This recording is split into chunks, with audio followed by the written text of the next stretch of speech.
Okay, next I'm going to illustrate how to solve quadratics using what's called the square root property. In other words, you're solving by taking the square root.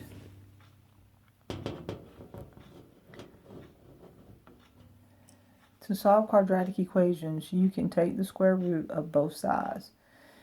And you need to consider both the positive and the negative solutions. Remember, I talked to you before about when you take the square root, there's always a positive and a negative.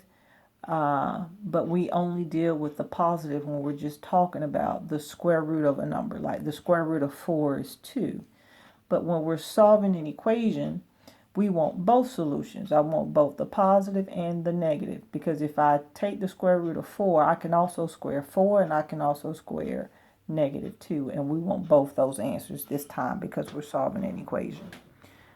All right, so x squared equals 15. To solve for x, you do not want the square. So to clear the square, you take the square root. And what you do to one side, you do to the other. And because we want both answers, we put plus or minus, the positive and the negative. And the square root of 15 will not simplify, so it stays square root of 15. So anytime if x is squared and it's equal to a, and a is a non-negative real number, then x is plus or minus the square root of a. So let's just look at a few examples. All right, the first example, we have b squared equals 36. And of course, you could probably do this in your head because you're really asking yourself, what do I square to give me 36? Of course, that is 6. But to follow the steps, to clear the square, you're going to take the square root, take the square root. So b is, and we want both answers. We want the positive and the negative, so that's plus or minus 6. All right, r squared equals 25. So we take the square root, take the square root. R is plus or minus 5. So this is how we solve by taking the square root. And note, in these problems, you only have one variable, and that variable is squared. And in order to solve for that variable, if there's anything on the outside, we need to clear that first. Before you take the square root of both sides, clear anything on the outside of the variable. So here I'm going to divide by negative 2, divide by negative 2. So m squared is equal to positive 63. And then once the m squared is by itself, to get rid of the square, we take the square root. So m is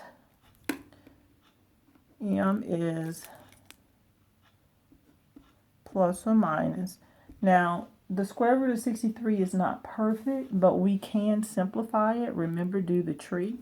63 is 9 times 7.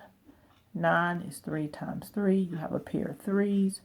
3 goes to the outside, and 7 is left underneath. So I do want you to simplify the radical, even if it's not a perfect root. Just remember to do your tree. Here, first we want n squared by itself. So first we subtract 4. Subtract 4. So n squared equals 35. And then we take the square root. So that n is, and don't forget that plus minus, because if you don't put plus or minus, you're only giving me one answer, and I will take off half. We want both the positive and the negative. And the square root of 35 will not simplify, so it stays square root of 35. All right, next example. Again, we want to get n squared by itself. So first, just follow your basic steps of solving equations. We're going to add 1, so that we get 2n squared equals negative 39. And then we're going to divide by 2. So that n squared is equal to negative 39 over 2. And note we have a fraction, and leave it in proper. And we're going to take the square root and take the square root. We're taking the square root of a fraction. And remember, when we take the square root of a fraction, we take the square root of the top, square root of the bottom. So n equals plus or minus. And note, there's a negative underneath the radical, which means this solution is imaginary. So first, bring out the I. The square root of top is 39. The square root of bottom is the square root of 2. Neither the square root of 39 or the square root of 2 simplifies, but remember, we do not leave that radical in the denominator. We rationalize, get it out, so we multiply the top and the bottom by the square root of 2. So our final answer will be plus or minus I square root of multiply 39 times 2, which is 78.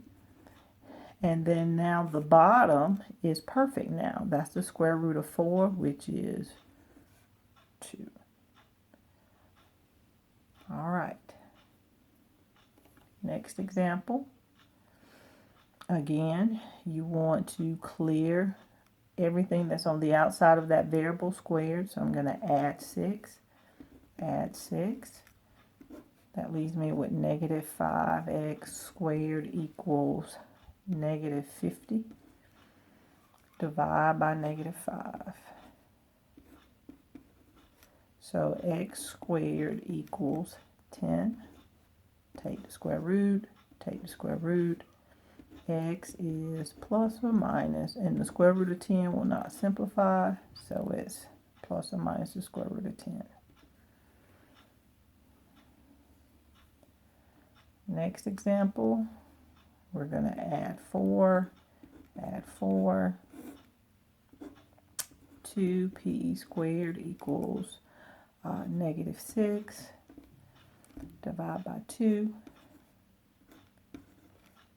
p squared equals negative 3, take the square root. So p is plus or minus, and the only thing we can do here is bring the I out. Plus or minus I square root of 3. Okay. Now, the next example, we have a binomial that's in parentheses and it's squared. Same rule. We want to get rid of the square, and we do that by taking the square root. And what you do to one side, do to the other.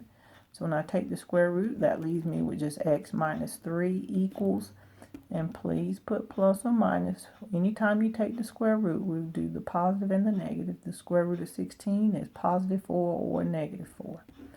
So that's what it's equal to, but no, x is not solved for yet. So really here you have two problems to solve. You have x minus 3 equals positive 4, and you have x minus 3 equals negative 4, and you solve each one. Add 3, x is 7. Add 3, x is negative 1. Okay, let's look at another one like that. To get rid of the square, we're going to take the square root, So we have 5x plus 1 equals plus or minus 5.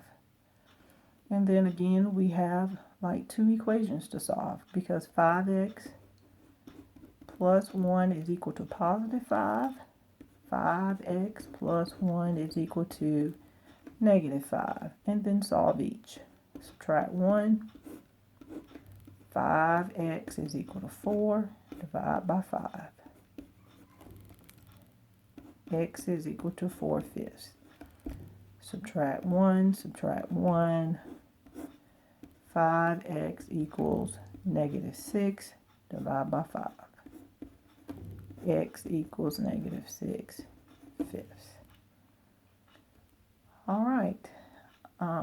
Again, if you need to go back and look at these examples to see how each one was solved, by all means do so. Now I would like for you to complete the second half of the worksheet. And I do expect the whole worksheet to be completed. We will have a daily quiz tomorrow. See you then.